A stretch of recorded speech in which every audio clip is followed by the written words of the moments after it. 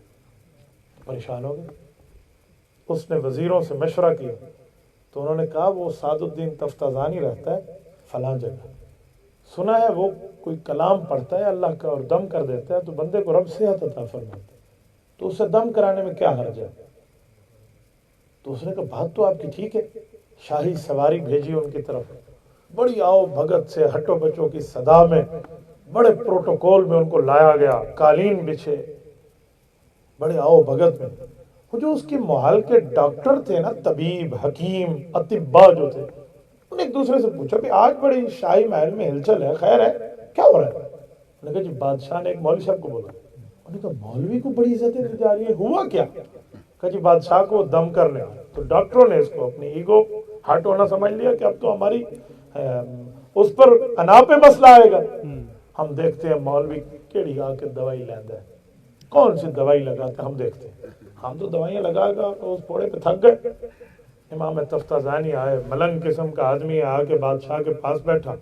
حدیث پاک میں سورۃ الفاتحہ میں 99 بیماریوں کی شفا ہے، سبحان اللہ، اس نے سورۃ الفاتحہ پڑھی اور سورۃ الفاتحہ پڑھ کے پھونک دی اور فرمانے لگے کہ اللہ انشاءاللہ صحت عطا فرمائے۔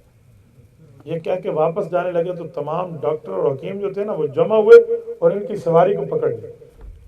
تو مولوی جی ایک سوال کا جواب دیتے جو بڑے عجیب مزاج اور لب و لہجے میں نا، تم نے پوچھا کیا سوال؟ کہ عجیب تو دھوکے باز بندہ ہے۔ کہ کیا ہوا؟ کہ نہ دوائی نہ مرہم نہ پٹی، کچھ بھی نہیں ہے، آ کر 2 لفظ پڑھ کے پھونک دیے، اتنے ہیرے جواہرات لعل موتی تجھے اتنے رقم مل رہی ہے، یہ تو لوگوں کو دھوکہ دے رہا ہے یا یہ تو لوگوں کے علاج کر رہا ہے؟ کوئی مرہم لگاتا، کوئی پٹی لگاتا، کوئی دوائی لگاتا، کچھ نظر آتا، کوئی ویزیبلٹی تو ہوتی، کوئی آنکھ دیکھتی، کچھ بھی نہیں ہے، ایسے جا رہے ہو۔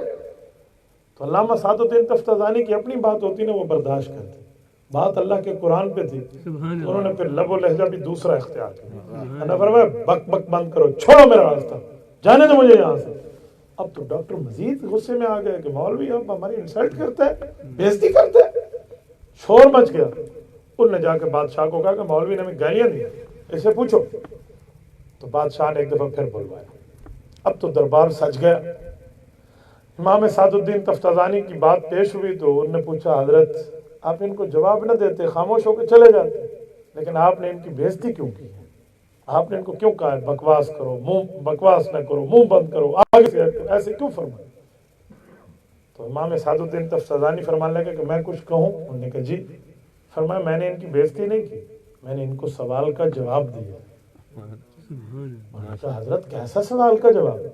فرمایا ان سے سوال پوچھو۔ انہوں نے کہا جی ہم نے سوال کیا، مرہم نہیں لگائی، پٹی نہیں لگائی، دوائی نہیں لگائی، کوئی ایسی چیز نہیں ہے جو نظر آئے، خالی پڑھ کے پھونک دیا اور صحت مل جائے گی، دھوکہ نہیں ہے؟ کہتے میں نے یہ سوال کیا۔ تو انہوں نے کہا حضرت میں نے بھی جواب دیا کہ بکواس بند کر، جب میرے لفظوں میں اتنی طاقت ہے کہ اس کو ہاتھ لگائے بغیر میرے لفظ نے اس پہ اثر کیا اور یہ سرخ اور لال پیلے ہو گئے۔ سبحان اللہ، جب سعد الدین تفتازانی کے لفظوں میں اتنی پاور ہے، اللہ کے الفاظ میں کوئی پاور نہیں ہے کہ صحت مل جائے؟ عجیب لوگ ہیں یہ تو میں نے جواب دیا ہے اور یہ الٹا میرے اوپر چڑھ دوڑے.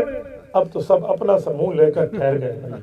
تو میری بات کا مطلب کہ قرآن میں اثر ہے, اللہ کا کلام ہے, اللہ کے کلام میں اثرات موجود ہیں.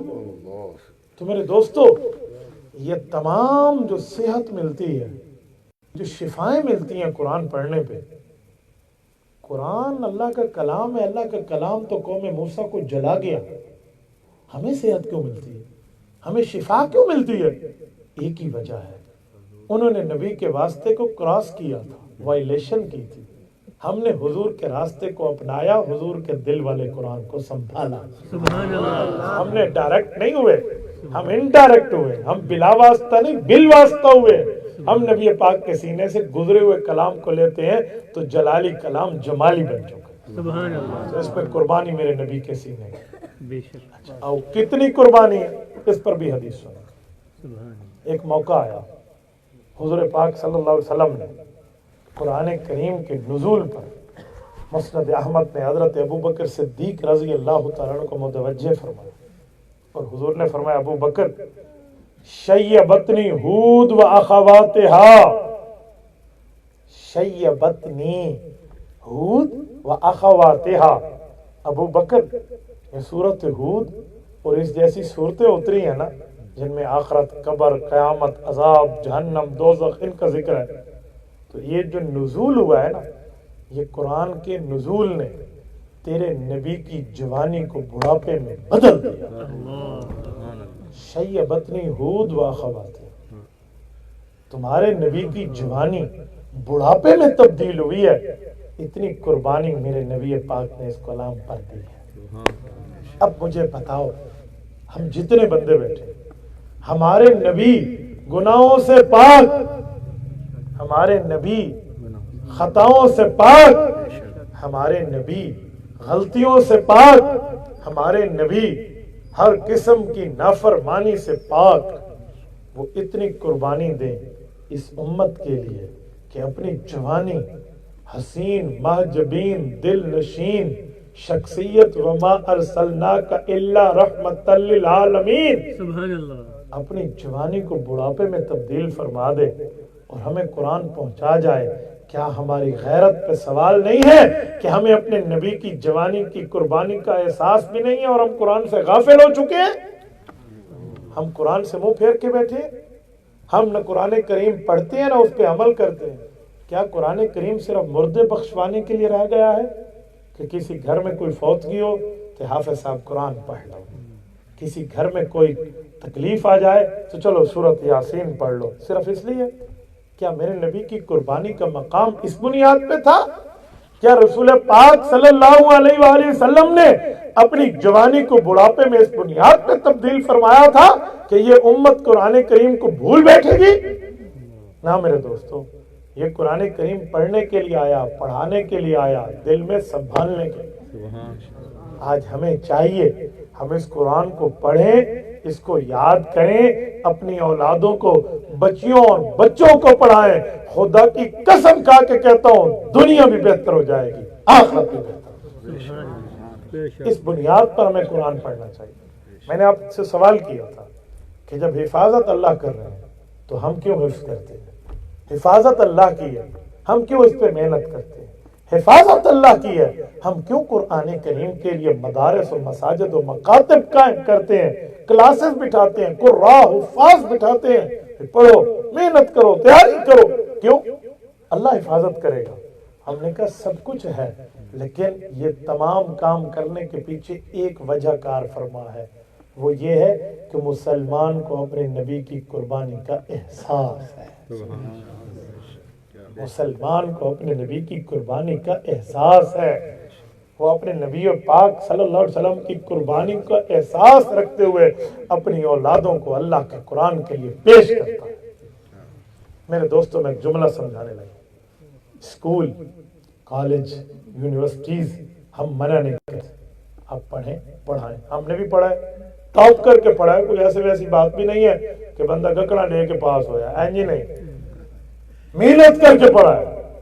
لیکن اس کا کیا مطلب کہ ہم قرآن کریم کو چھوڑ دیں؟ ہم رسول اللہ کی حدیث کو چھوڑ دیں, شریعت کو چھوڑ دیں؟ بھائی اسکول کالج وہاں کی تعلیم جو ہے ہماری دنیا بہتر کرے گی, اور یہ تعلیم ربنا آتنا فی الدنیا حسنہ وفی الآخرۃ حسنۃ وقنا عذاب النار, دنیا بھی بہتر کرے گی, آخرت بھی بہتر. سبحان اللہ. آپ کو پتہ ہے جو حافظ ہوتا ہے, عالم ہوتا ہے, اس کا دنیا میں مقام کیا ہے؟ وہ مصلی امامت پہ ٹھہرتا ہے. مصلی امامت سمجھتے مقتدیوں کے اندر ہوتے یا باہر آگے ہوتے؟ آگے. پتہ چلا امام اس جگہ ٹھہرتا ہے, اس کے آگے بھی کوئی نہیں ہوتا, اس کے برابر بھی کوئی نہیں ہوتا. اللہ. یہ دنیا میں اعزاز ہے. سبحان اللہ. سبحان اللہ. آخرت تو اس سے بڑھ کے ہے. کیا بات ہے, کیا بات ہے. میں اسی بات پہ سمجھانے کے لیے کہتا ہوں علماء کے پیچھے رہو, حفاظ کے پیچھے رہو. آج کل لوگ علماء کو کراس کرتے ہیں. مولوی کو آپ کراس نہیں کرتے, وہ اللہ کے قرآن کا وارث ہے, نبی کے فرمان کا وارث ہے. دیکھو میں ایک جملہ سمجھانے کے لیے کہتا ہوں. میں ایک بات بڑے پیار سے اور ایک لطیفے کے انداز میں سمجھایا کرتا ہوں کہ مولوی کے آگے نہ بڑھیں, مولوی کے پیچھے چلیں. لوگ کہتے ہیں ثبوت, میں کہتا ہوں بڑے آسان کا ثبوت ہے, بڑی آسانی اور بڑے عام فہم سمجھ آ جائے. کہتے ہیں کیا مطلب؟ میں نے کہا مولوی کے پیچھے رہو گے تو زندگی پاؤ گے, مولوی کے آگے پڑھو گے تو موت پاؤ گے. کہتے ہیں کیا مطلب؟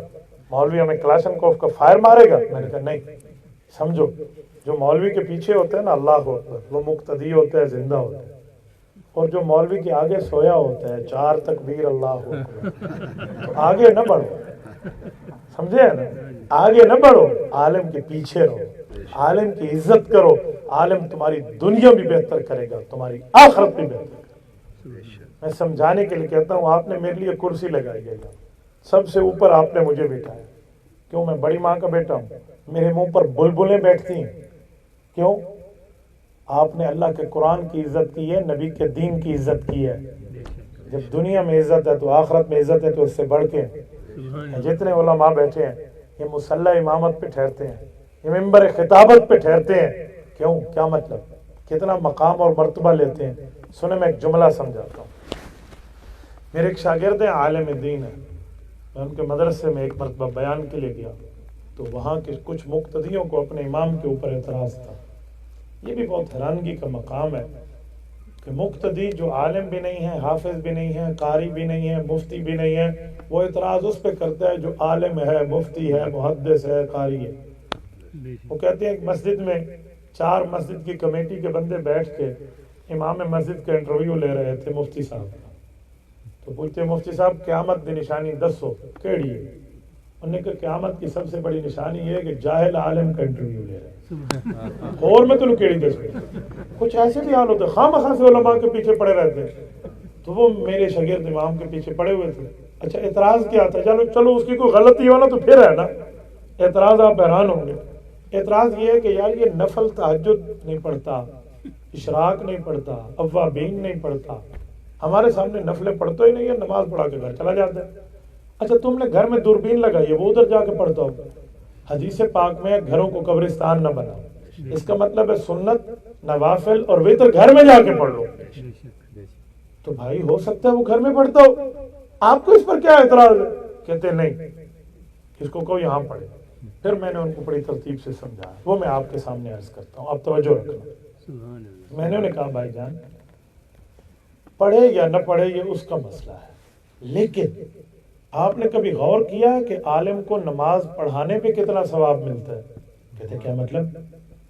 میں نے کہا اچھا چلو یہ بتاؤ, آپ لوگ نماز پڑھتے ہیں با جماعت یا بے جماعت؟ کہتے ہیں با جماعت. میں نے کہا کتنا ثواب ہے؟ کہتا ہے 27 نمازوں کا ثواب ہے جامع مسجد میں با جماعت نماز پڑھیں تو. اور بالکل ٹھیک بات ہے, ب27 درجہ صحیحین کی روایت ابن عمر رضی اللہ عنہ کی ہے کہ 27 گنا ثواب ملتا ہے جب بندہ با جماعت نماز پڑھے. گویا ایک نماز نہیں پڑھی, کتنی نمازیں پڑھی؟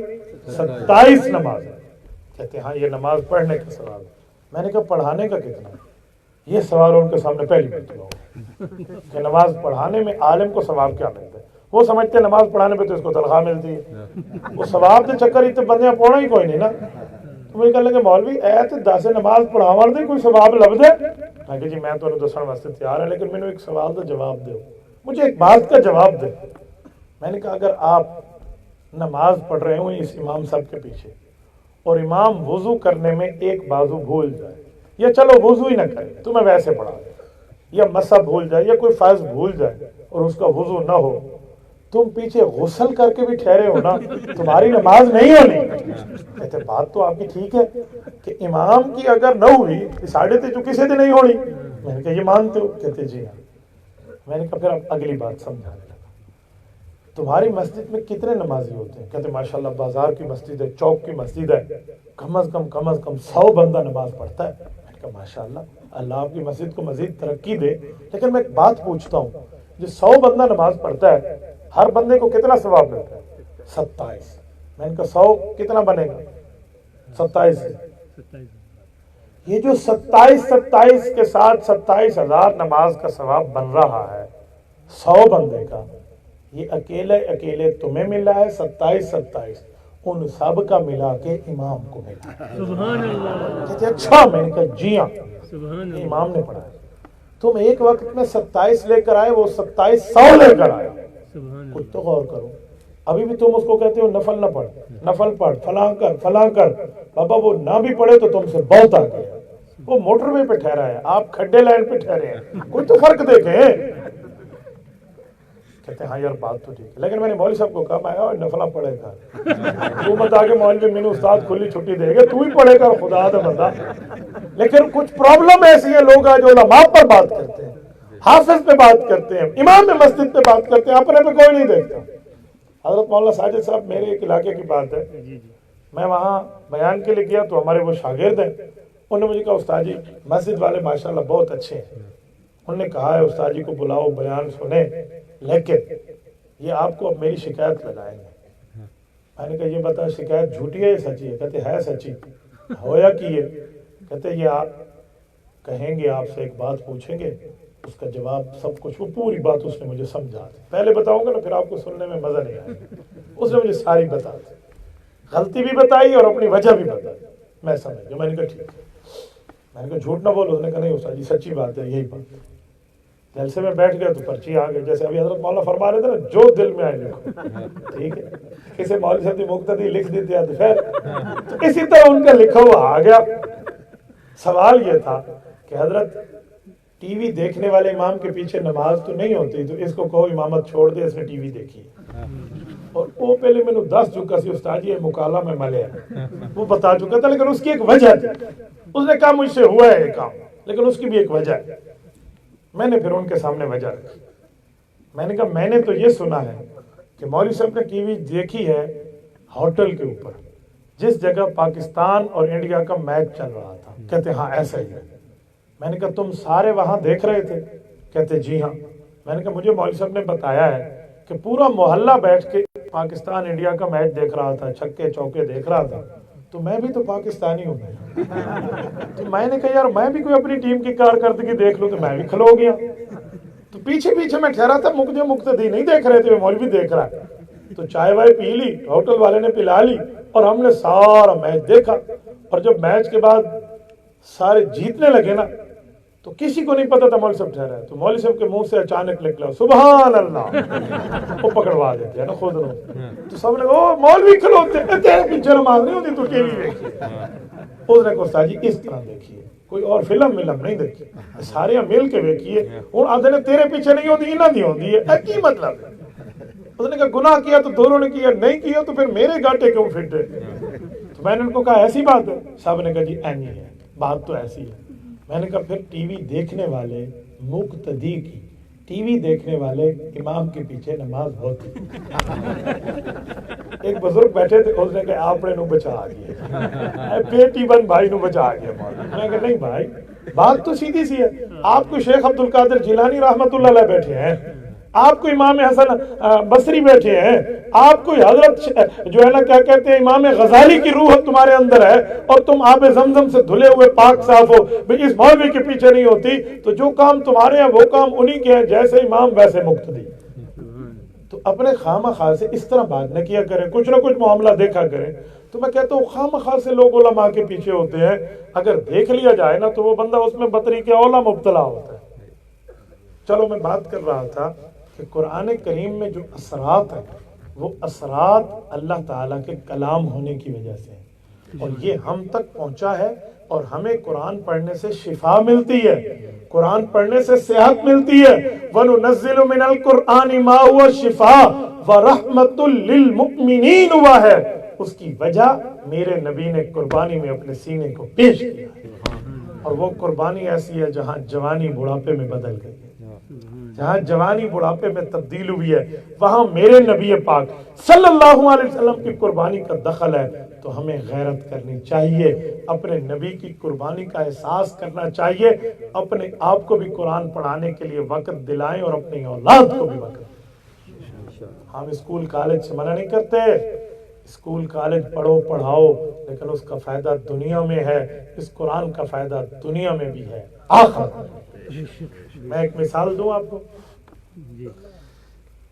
اللہ نہ کرے کسی کا ابا اماں فوت ہو جائے نا، اور وہ باہر ملک کہیں بیٹھا ہو، تو وہ فون پتہ ہے کس کو کرے گا؟ اپنے محلے کے مولوی صاحب کو، مولانا ساجد الرحیم صاحب جی بچوں کو کہو سورۃ یاسین پڑھ لیں تاکہ اس کا ثواب ابا کو چلا جائے۔ اب پرنسپل صاحب کو فون کرو نا، اسے کہو میٹرک کی کلاس والوں کو کہو میتھ کی تلاوت شروع کر دو، فزکس پڑھ لو، بایو پڑھ لو، بیولوجی پڑھو، فادر آف دا میڈیکل بو علی سینا کو پڑھو، فادر آف کیمسٹری جابر بن حیان کو پڑھو، کہو نا ان کو انگلش پڑھیں، کچھ اور پڑھیں۔ نہیں، جب تم یہ بات مانتے ہو کہ اللہ کے قرآن کا اثر دنیا کو چیر کے قبر تک جاتا ہے، آخرت تک جاتا ہے، تو پھر اپنی اولادوں کو قرآن کیوں نہیں پڑھاتے؟ اپنی اولادوں کو قرآن کیوں نہیں پڑھاتے؟ اپنی اولادوں کو مدرسے میں کیوں نہیں بھیجتے؟ آج میں آپ کے سامنے بیٹھا ہوں، میرے ماں باپ نے تو مجھے مدرسے جو بھیجا ہے ایسے تو نہیں بھیجا، آج میں یہاں موجود ہوں اور میں یقین سے کہتا ہوں میری ماں باپ کی قبر ٹھنڈی ہو رہی ہے، الحمدللہ۔ میری ماں باپ نے میرے لیے 8 سے 10 سال برداشت کیے کہ اس کو ہم نے مدرسے بھیجا، یہ عالم بنے، یہ فاضل بنے، یہ مفتی بنے۔ کتنے کتنے سال میں اپنے ماں باپ کا چہرہ نہیں دیکھ سکتا تھا، دور دور مدرسے، کیا کراچی، کیا ڈیرہ اسماعیل خان، آج کل تو آپ کے بالکل قریب مدرسے، ہر جمعرات بچہ آ سکتا ہے، ڈیلی بیسس پہ بھی آیا جایا جا سکتا ہے، تو ہم اپنی اولادوں کو کیوں نہیں بھیجتے؟ میرے دوستو، اگر ہم نے اپنی اولادوں کو قرآن پڑھا لیا، یاد رکھو ہم تو قبر کی پاداش میں سو جائیں گے، پر اللہ ہماری قبر اس جگہ بھی ٹھنڈی فرمائے گا۔ میرے ایک جاننے والے ہیں، میرے شاگردوں کے والد ہیں، ان کے 2 بیٹے میرے شاگرد ہیں، ہماری مسجد میں مقتدی تھے جمعہ نماز کے، سہیل صاحب، اللہ ان کی مغفرت فرمائے، وہ فوت ہو گئے، تو ان کے بچوں نے مجھے کہا استاد جی آپ نے جنازہ پڑھانا ہے۔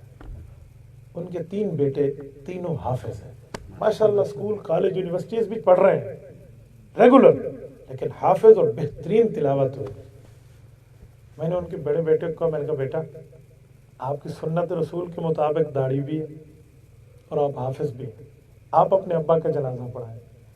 جب بیٹا اپنے باپ کا جنازہ جس کڑھن سے اللہ سے دعا مانگے گا نا، دوسرا اس طرح نہیں مانگ سکتا۔ میں نے کہا آپ پڑھاؤ، انہوں نے کہا جی ٹھیک ہے۔ کہا استاد جی اگر خاندان میں بات ہو تو، میں نے کہا آپ بے فکر رہیں۔ جب ان کے ابا کے چارپائی پہ جنازہ رکھا گیا تو میں نے لوگوں کو کہا، میں نے کہا بھائی سہیل کا یہ بیٹا ہے، اللہ کے قرآن کا حافظ ہے، اس نے اپنے سینے میں رب کا قرآن رکھا ہے، میں بھی چاہتا ہوں آپ بھی یہی چاہیں کہ یہ اپنے ابا کا جنازہ پڑھے، ہم اس کے پیچھے پڑھیں۔ ساری قوم نے کہا جی ٹھیک، جنازہ پڑھ لیا گیا، پھر اس کو قبرستان لائے، میں ساتھ تھا۔ ہم جب قبر پہ آئے، قبر پہ آ کے اس کو رکھا جا رہا تھا، حدیث پاک میں ہے کہ کم از کم جو ہے نا سورۃ البقرہ کا پہلا رکوع اور سورۃ البقرہ کا آخری رکوع وہاں پڑھا جائے، لیکن حضرت عمرو بن عاص رضی اللہ تعالیٰ عنہ نبی پاک کے صحابی ہیں، انہوں نے اپنے بچوں کو فرمایا تھا، صحیح مسلم کی حدیث ہے کہ میری قبر پہ اس وقت تک بیٹھے رہنا کہ جب تک اونٹ ذبح ہو کے تقسیم ہو جاتا ہے، اتنا ٹائم بیٹھے رہنا، یعنی کہ پوری سورۃ البقرہ پڑھنا، پوری سورۃ البقرہ 286 آیات، ایسے سمجھے اونٹ ذبح ہو کے تقسیم ہو جائے۔ تو بچوں نے پڑھا، تو میں نے انہیں کہا کہ بیٹا آپ تینوں اپنے ابا کی قبر پہ قرآن پڑھو اور سورۃ البقرہ پڑھو. تو بچے بیٹھ گئے پڑھنے. وہ تو قبر میں اتر گیا، لیکن اللہ کی قسم میری آنکھوں میں اس کا جانے کا افسوس تھا، لیکن آنکھوں میں خوشی کے آنسو تھے. سبحان اللہ سبحان کہ اللہ سہیل تو کتنا خوش قسمت اس دنیا سے گیا ہے، تیرے پیچھے تیری 3 اولادیں بیٹھ کے اللہ کا کتاب، سبحان اللہ اللہ کی کتاب میں اللہ کا کلام پڑھ رہے ہیں. سبحان اللہ میرے دوستو یوں بنو، یوں اپنی اولادوں کو پڑھاؤ. میرے والد جب دنیا سے تشریف لے گئے، میری 6 بہنیں الحمدللہ بیٹھ کر اللہ کا قرآن ابا کو سنا رہی، سبحان اللہ ابا کے لیے پڑھ رہی تھی. سبحان ہماری 7 ہمشیرہ، میری ایک ہمشیرہ کا دماغی توازن تھوڑا سا ادھر ادھر ہے، باقی 6 بیٹیاں تھیں ابو کی، کل ملا کے 7. اس کے بعد بیٹے پیدا ہوئے، لیکن اس بندے نے سب بیٹیوں کو اللہ کا قرآن پڑھایا، نبی کا فرمان پڑھا. سبحان ایک اللہ دن بھی اپنے ماتھے پہ شکن نہیں لائے کہ میری 7 بیٹیاں، میرا تو بیٹا کوئی نہیں. اللہ اکبر میرے دوستو اولاد رب دینا تو پھر اس کو دین پہ لگاؤ. سبحان اللہ اولاد سے بڑھ کے صدقہ جاریہ اور کوئی نہیں. بے شک باقی کہو گے نا مدرسے والے آئیں اور وہ آ کے میرے لیے ختم پڑھ جائیں، ہو سکتا ہے پڑھیں، ہو سکتا ہے نہ پڑھیں، وہ چپ کر کے بیٹھے رہیں، قرآن سامنے رکھ کے ایسے ایسے منہ ہلاتے رہیں. تم نے تو انہیں پوری روٹی کھلا کے بھیج دینی ہے نا، انہیں قرآن پڑھے. لیکن جب تم اپنے ماں باپ کے لیے پڑھنے بیٹھو گے نا، پھر یوں نہیں ہے کہ کوئی آیت چھوٹ جائے، کوئی سطر چھوٹ جائے، کوئی صفحہ چھوٹ جائے. بے شک آج لوگ انحصار کرتے ہیں دوسروں پہ، تو خود کیوں نہیں پڑھتے؟ خود کیوں نہیں پڑھتے اپنے ماں باپ کے؟ اس کو ہم نہیں دیکھتے.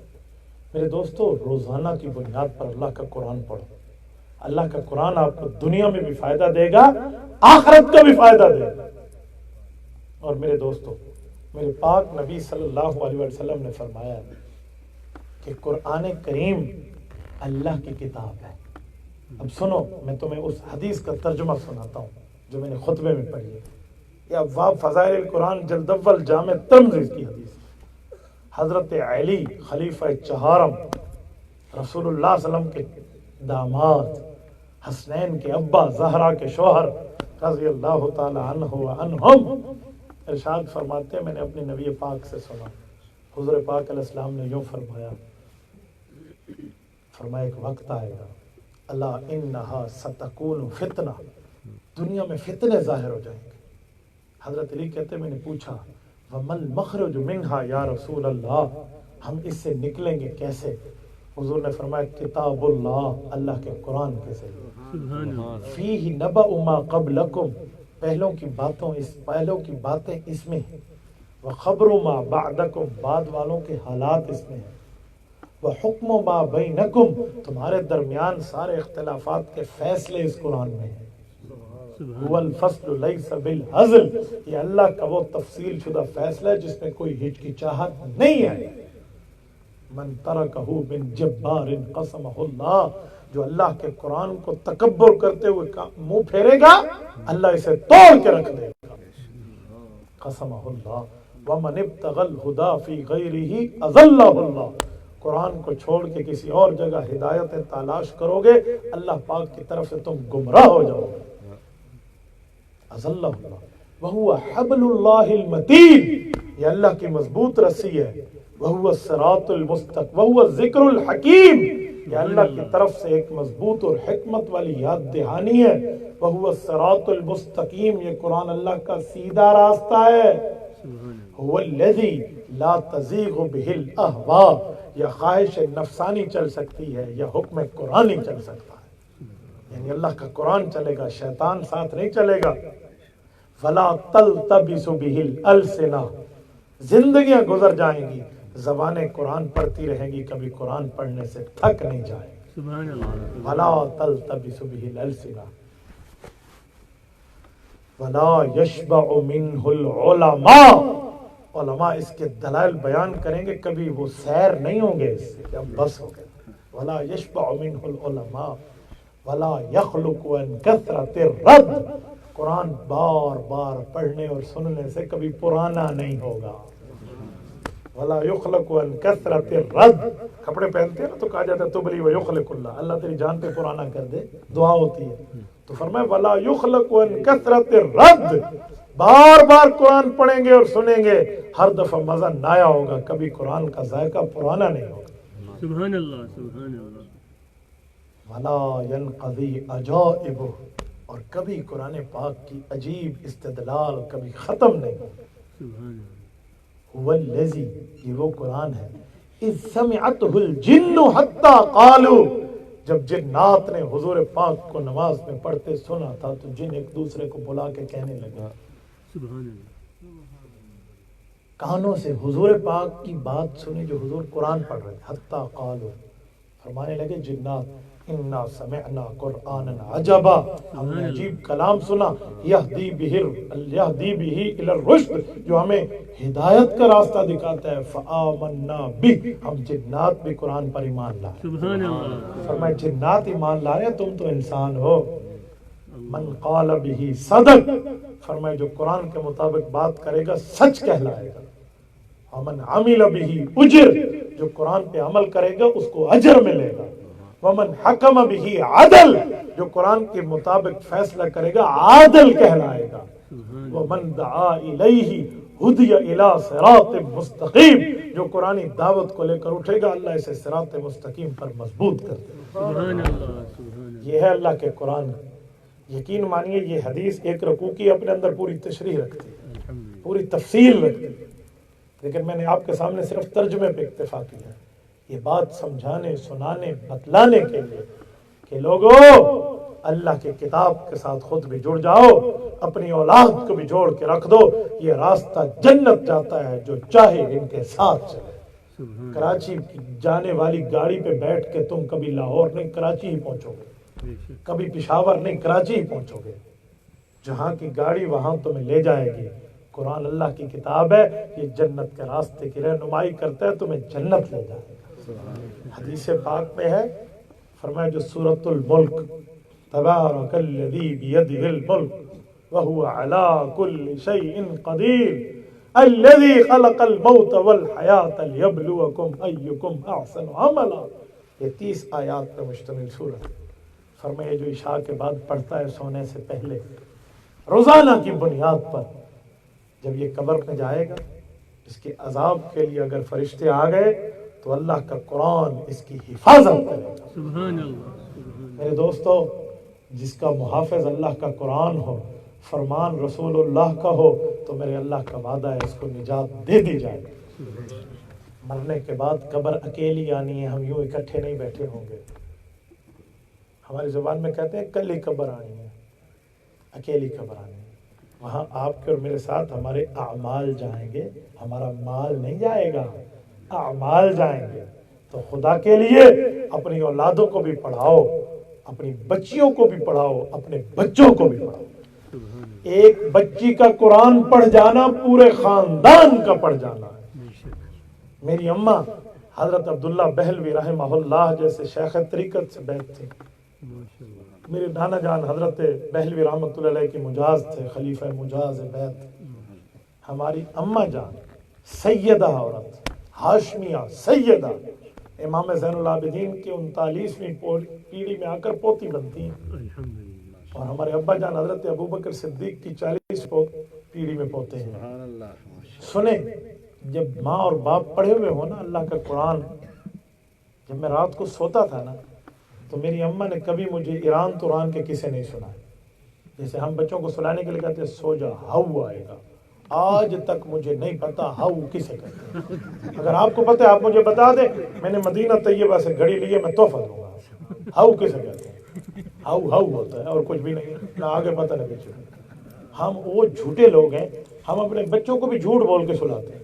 جب بچے کو جھوٹ بول کے سلائیں گے تو وہ ہمارے سامنے اٹھ کے سچ بولے گا. وہی آیا کھڑا ہاؤ ہی آیا، دسو ہاؤ کی ہو جائے. مینوں تے اج تک نہیں پتہ چلا، تانوں پتہ تے مینوں دسو، اللہ تہاڈا بھلا کرے. میری اماں نے مجھے کبھی یہ نہیں فرمایا کہ بیٹا سو جا ہاؤ آ جائے گا. امی جی فرماتی تھی. اب میں تمہیں موسیٰ علیہ السلام اور فرعون والا قصہ سناؤں.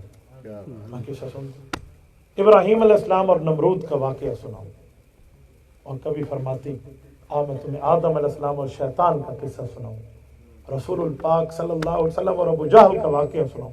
یہ ساری قرآن کی آیات کی تفسیر، تشریح، اس کے ترجمے یہ میں روزانہ کی بنیاد پہ سنتا تھا. سبحان اللہ. اب جب میں قرآن کریم پڑھنے کے لیے بیٹھا تھا نا، اور جب میں پڑھ رہا تھا تفسیر، اور یہ واقعہ سامنے آتا تو اماں کی بات یاد آ جاتی. سبحان اللہ یقین مانیے مجھے ان واقعات پہ پھر محنت نہیں کرنی پڑی کہ میں ان کو دہراؤں، یاد کروں، میں نے امتحان دینا ہے، نہیں، وہ بچپن سے دماغ میں فیڈ ہو چکے۔ جب آپ اپنی بچی کو پڑھائیں گے نا، وہ آپ کے لیے آگے نسلوں کی استاذ بن جائے گی بے شک میرے دوستو۔ اور جب نہیں پڑھایا جائے گا پھر یہی ہوگا، بچہ سو جا ہوا آ جائے، پھر ایج ہوگا۔ میرے دوستو، اس بنیاد پہ کہتا ہوں، آخر میں ایک جملہ آپ کی خدمت میں کہتا ہوں، اگر ہم چاہتے ہیں ہم کل قیامت میں رسول اللہ صلی اللہ علیہ وسلم کے قدردانوں میں اٹھے، تو آج فیصلہ کر لو، خود بھی قرآن پڑھیں گے اور حضور پاک علیہ السلام کا قرآن اپنی اولاد کو بھی پڑھائیں گے، وعدہ کر۔ جتنے بند ابھی صبر، میں ایک جملہ کہتا ہوں، اس کے بعد آپ ہاتھ اٹھانا۔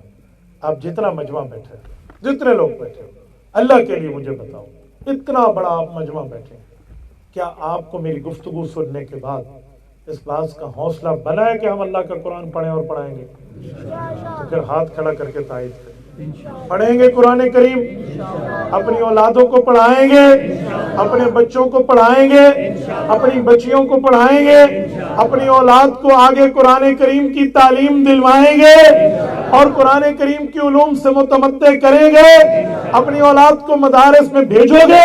اللہ پاک آپ کو اور ہمیں خوش و خرم رکھے، صراط مستقیم پہ رکھے، دین حنیف پہ رکھے۔ جزاکم اللہ تعالی۔ اقول قولی ھذا واستغفر اللہ وآخر دعوانا ان الحمد للہ رب العالمین۔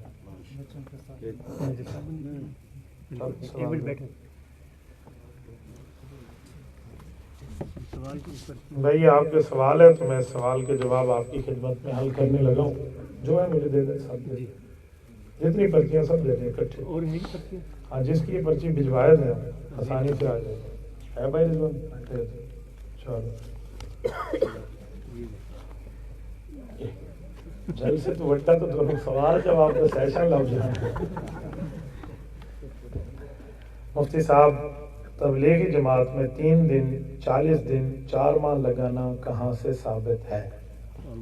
دعوت و تبلیغ کے اصول سے ثابت ہے، پرائیویٹ کے بزرگوں کی ترتیب سے ثابت ہے، بستی نظام الدین والوں کے تجربے سے ثابت ہے۔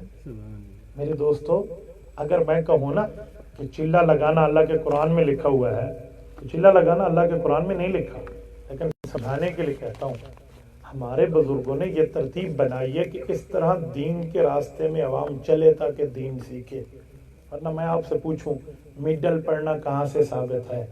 پرائمری پڑھنا کہاں سے ثابت ہے؟ میٹرک پڑھنا کہاں سے ثابت ہے؟ F A, B A, master, اس طرح M Phil, P H D کرنا کہاں سے ثابت ہے؟ تو آپ کہیں گے اسکول کی ترتیب ہے۔ یہ ہمارے بزرگ تبلیغ والوں کے تجربوں کی ترتیب ہے، اس ترتیب پہ چلیں۔ یوں نہیں ہے کہ جو سروزہ لگائے گا نا تو اس کو اتنے نفلوں کا ثواب، جو چلہ لگائے گا اتنے نفلوں کا ثواب۔ بابا ثواب کی دلیل ہوتی ہے، یہ علاج کے دن ہیں، علاج والوں کے لیے چلنا پڑتا ہے، علاج کی دلیل نہیں مانگتے۔ میں آپ کو کہوں بھی پونسٹان کی گولی کھا لو، سر میں درد ہے، آپ کہیں گے کتنا ثواب ہے؟ تو بھئی پونسٹان آپ کے ثواب کے لیے نہیں ہے، آپ کے علاج کے لیے۔ تو چلہ 4 ماہ آپ کے علاج کے لیے کہ دل کا علاج ہو اور بندہ اللہ کے راستے میں چلے۔ سبحان اللہ۔ 14 اگست کو تو خوشی منائی جاتی ہے، 12 ربیع الاول کو خوش کیوں نہیں ہوتے؟ بھائی نبی پاک علیہ السلام کی پیدائش پہ جو خوش نہیں ہوتا اس سے بڑا بے ایمان کوئی نہیں۔ اللہ اکبر۔ کون کہتے ہیں آپ کو نبی پاک کی پیدائش پہ خوشی نہیں ہے؟ جس کو خوشی نہیں ہے وہ بے ایمان ہے۔ ہمیں آج بھی نبی پاک کی دنیا میں تشریف لانے پہ خوشی ہے، لیکن ایک ہے خوش ہونا، ایک ہے خوشی منانا۔ ایک ہے خوش ہونا، ایک ہے خوشی منانا۔ رمضان المبارک جب آتا ہے تو آپ رمضان پہ خوش ہوتے ہیں یا نہیں ہوتے؟ رمضان منانے کا جلوس بھی نکالتے ہیں، کیوں؟ خوش ہوتے تو خوشی منانے کا رمضان کا جلوس نکالو۔ آپ کہیں گے خوش ہونا رمضان کے لیے تو قرآن حدیث سے ثابت ہے، رمضان کا جلوس نکالنا قرآن حدیث سے ثابت نہیں ہے۔ تو نبی پاک کی ولادت پہ خوش ہونا تو قرآن حدیث سے ثابت ہے۔ حضور علیہ السلام کا اس طرح جلوس لے کر چلنا، حضور پاک کی زندگی میں 63 سال ربیع الاول آیا، نہ حضور نکلے، نہ ابو بکر نکلے، نہ عمر نکلے، نہ عثمان نکلے، نہ حیدر نکلے۔ ٹھیک ہے، رہی 14 اگست کی بات، 14 اگست منانے پہ کوئی نہیں کہتا کہ تمہیں اتنا ثواب ہے، جو نہیں مناتا وہ گناہگار ہے، ایسے کوئی نہیں کہتا۔ وہ ایک قومی دن ہے، وہ قومی ورثے کے طور پہ کہا جاتا ہے۔ آپ تو مجھے اس کے لیے ثواب بتاتے ہیں کہ جو جلوس میں آیا وہ عاشق ہے، جو نہیں آیا وہ بے ایمان ہے، ایسے کیوں کہتے ہیں کہ جس نے 14 اگست کے دن پاکستان کا جھنڈا گھر پہ نہیں لگا اس کا ایمان ختم، کہتے ہیں کوئی؟ تو بھائی اس میں اور اس میں بڑا فرق ہے، آپ تھوڑا سا فرق فرما لیا کریں۔ جمعۃ المبارک کو عید کہا گیا ہے، مسلمانوں کی عید کہا گیا ہے، اتنی سی بات ہے، تو پھر 12 ربیع الاول کو عید کیوں نہیں ہے؟ میرے دوستو آپ مسئلہ سمجھیے، ربیع الاول جو مہینہ ہے نا، اس میں حضور پاک کی صرف پیدائش ہے، اس مہینے میں صرف پیدائش ہے یا کچھ اور بھی ہے؟ وفات بھی اسی مہینے میں۔ تاریخ میں اختلاف ہے، کوئی کہتا ہے 9 ہے، کوئی کہتا ہے 12 ہے، کوئی کہتا ہے 18 ہے، اب تاریخ ایک طرف رکھ لیں، مہینہ لے لیتے ہیں، اسی مہینے میں پیدائش بھی ہے، اسی مہینے میں وفات بھی ہے، تو آپ صرف پیدائش کی بات کرتے ہیں، وفات کو بھول جاتے ہیں۔ نبی پاک دنیا سے تشریف لے گئے آپ کے اور میرے لیے دین کی قربانی دے کر، ہم اس کو بھول جاتے ہیں، آپ کیسی بات کرتے ہیں؟ میں نے ایک شخص سے بات کی تو اس نے مجھے کہا مولانا موت کا غم تو 3 دن ہوتا ہے، 3 دن ہوتا ہے، چوتھے دن سے تو غم نہیں ہوتا، زیادہ 4 ماہ 10 دن تو بیوی کے لیے ہوتا ہے۔ میں نے کہا ٹھیک ہے، 10 محرم والے دن تو خوشی منا لے۔ کہتے کیوں؟ میں نے کہا موسیٰ علیہ السلام دریا پار کیا تھا 10 محرم تھا، 10 محرم والے دن موسیٰ علیہ السلام نے اپنی قوم کے ساتھ دریا پار کیا تھا، نوح علیہ السلام کی کشتی کا بیڑا پار ہوا تھا، 10 محرم تھا، خوشی منا۔ کہتے نہیں، نواز رسول کو مظلوماً شہید کیا گیا۔ میں نے کہا غم تو 3 دن ہوتے ہیں، وہ تو گیا، اب کیوں کہتے ہیں؟ تمہیں نواسے کا غم یاد ہے، نانے کا غم بھول گیا، کیسی بات کرتے ہیں؟ اس مہینے میں پیدائش بھی ہے، اس مہینے میں وفات بھی ہے۔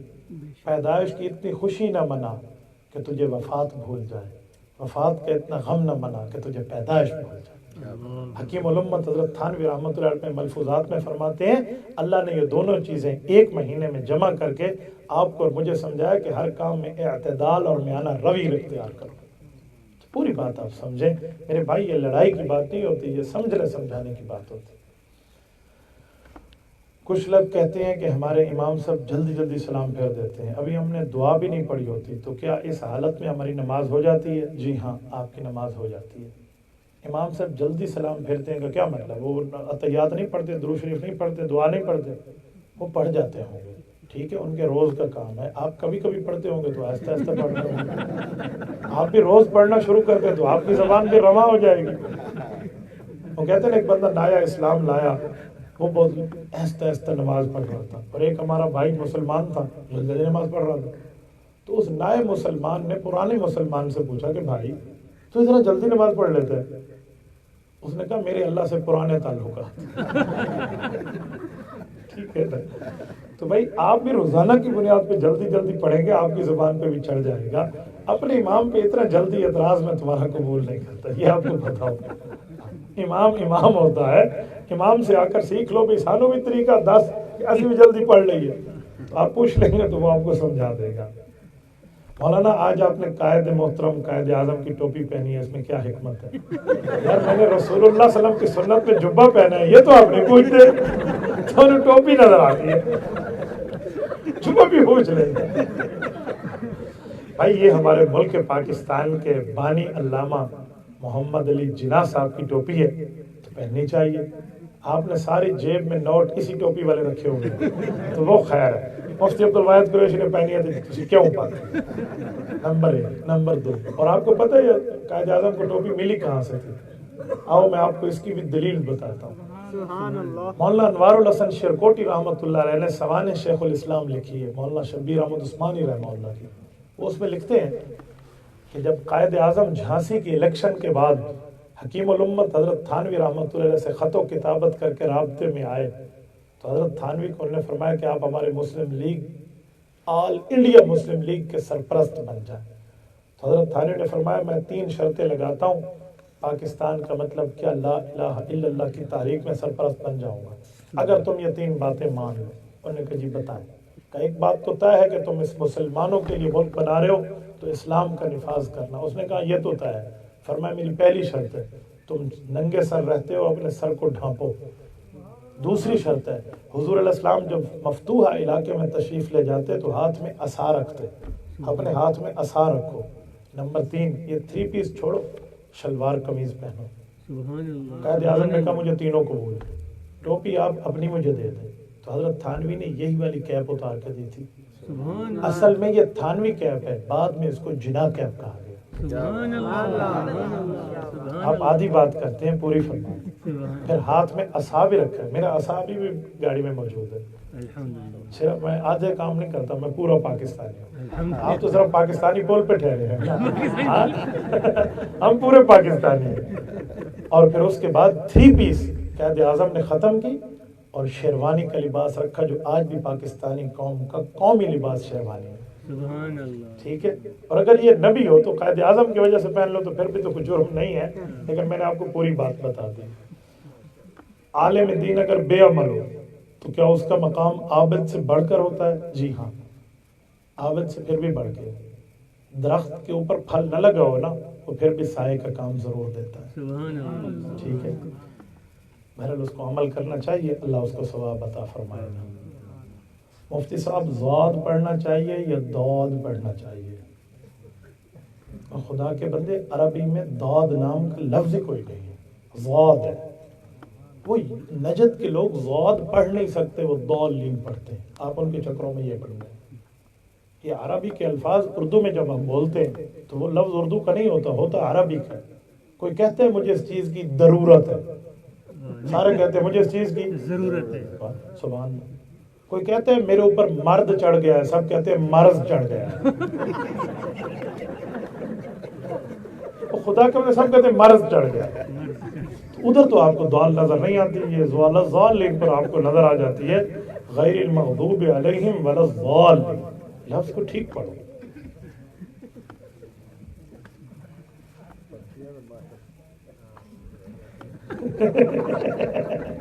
میں نے آپ کی بات سن لی ہے، ایک دفعہ پھر کہیں پرچیاں تو مولوی ماہر ہے، تسی لکھن دے ماہروں میں جواب تو ماہر نہیں ہے. حضرت مولانا فضل الرحمان صاحب کے بارے میں کہا جاتا ہے کہ اگر وہ اپنی علیحدہ سیاسی جماعت بنا لیں، باقی جماعتوں سے نہ ملیں تو ٹھیک ہے. بھائی سوال یہ ہے کہ جب گاڑی خراب ہو جائے تو سارے سواریاں مل کے دھکا لگاتے ہیں یا نہیں لگاتے؟ تو مولانا فضل الرحمان کو یہ ترتیب بہت اچھے طریقے سے آتی ہے کہ جب ملک کی معیشت کی گاڑی کا بٹھا بیٹھ جائے تو سب کو ملا کے معیشت کو اٹھا دو. ٹھیک ہے. اور وہ بھی اپنی ضرورت کی بنیاد اور دینی شرط کی بنیاد پہ کرتے ہیں. اس دفعہ بھی اگر اتحاد رہا ہے تو سود کے خاتمے کا بل بھی پاس کروایا انہوں نے. سود کے حمایت میں جو اپیلیں اسٹیٹ بینک اور نیشنل بینک میں ڈالی تھی، شہباز شریف کو کہہ کے واپس کروائی. اور یہ قادیانیوں کے حق میں جو بل آیا، آخری دن بھی مولانا نے اس کو رکوایا. یہ دین پہ پہرا دینے کے لیے وہ بیٹھے ہیں، اس کو آپ سے زیادہ پتہ ہے. وہ لاکھوں علماء کا قائد ہے. مفتی صاحب ہماری مسجد میں اسی گاؤں کے ایک حافظ صاحب آئے، پتہ نہیں کیڑے گاؤں دے.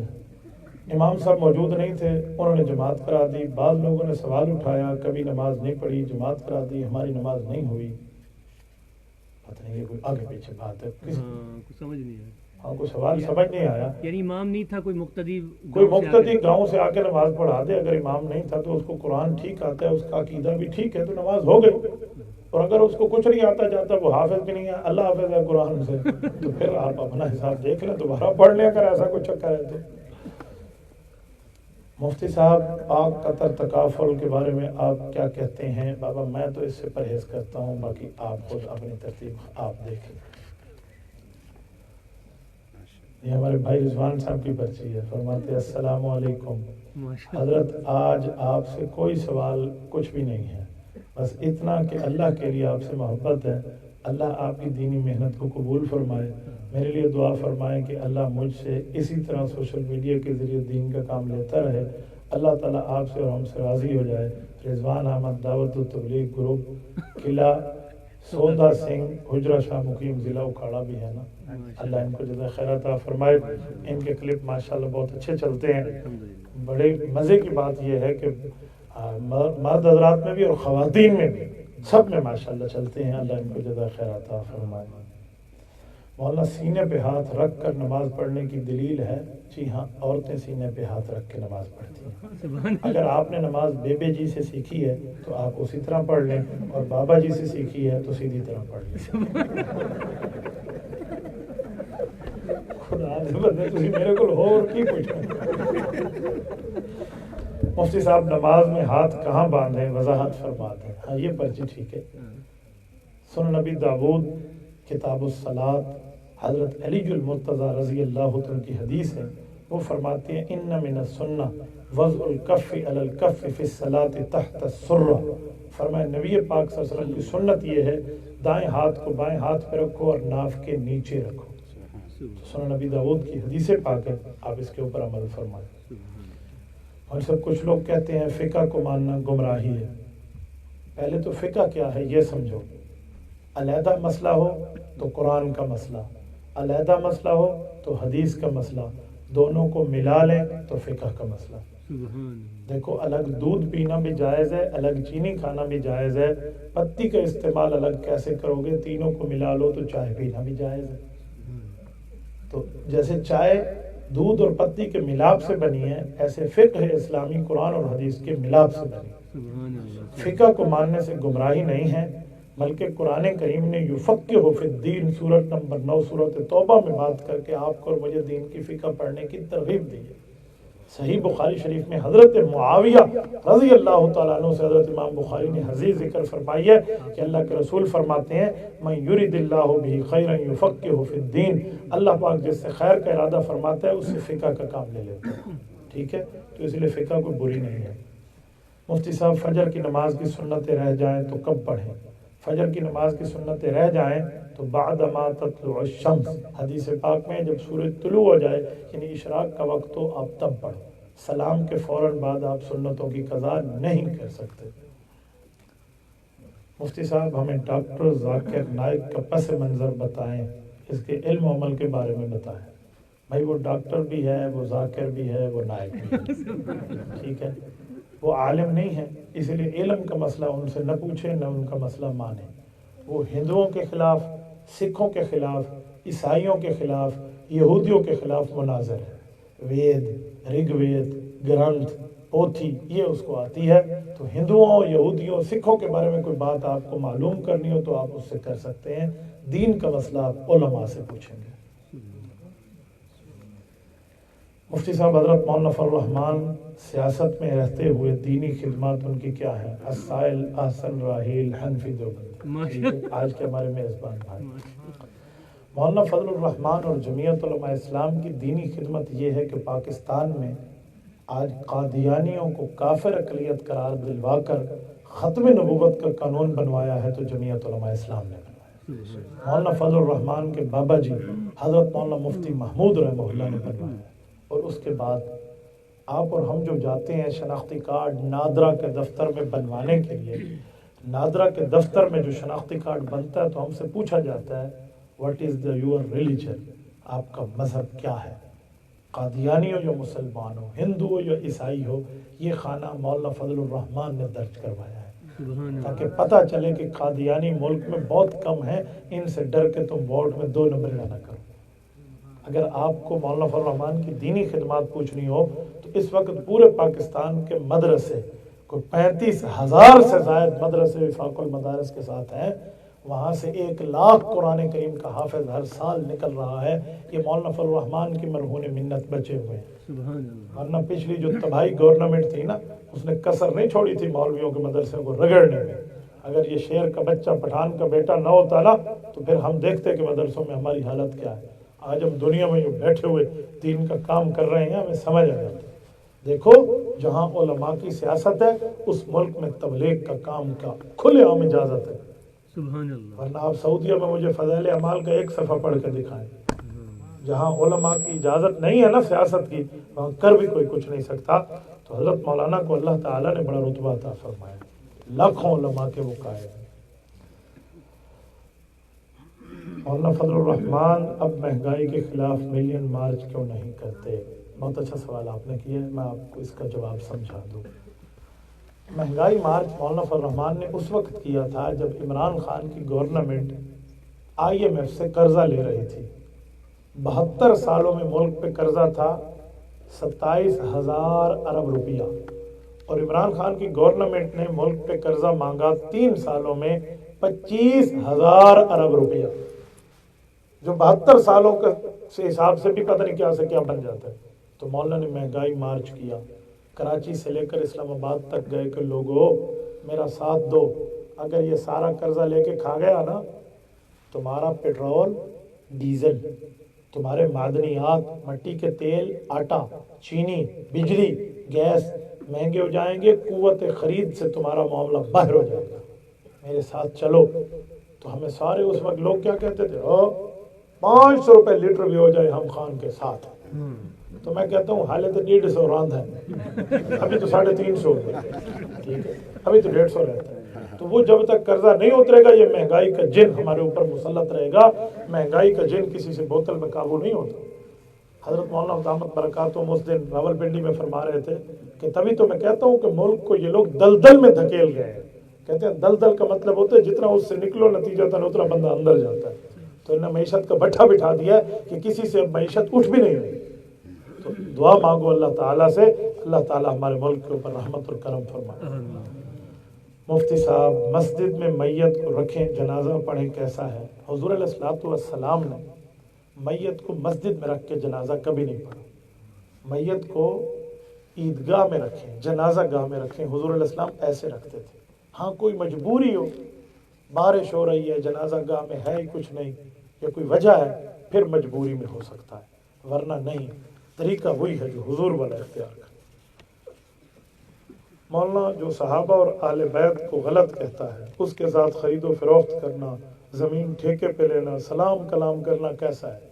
جو نبی کے صحابہ اور نبی کی اہل بیت کے خلاف بولتا ہے، اس سے یہ بالکل کوئی کام نہ کرو، وہ بے ایمان ہے. اس کے خلاف حکومت کے قانون ایکشن میں لاؤ. مولانا ہماری جماعت کا رزلٹ آنے والا ہے، 12ویں جماعت کا، دعا کریں اللہ پاک ان کو دنیا آخرت میں کامیابی عطا فرمائے. بعض لوگ فرقہ واریت کی باتیں کرتے ہیں. بھائی فرقہ واریت کی باتیں تو تب ہوتی ہیں جس وقت انسان دین سمجھتا ہے. تو دین سمجھنے کے لیے پوری ترتیب بن جائے تو فرقہ واریت ختم ہو جائے گی. جزاکم اللہ تعالی. اقول قولی ھذا واستغفر اللہ وآخر دعوانا الحمد للہ رب العالمین.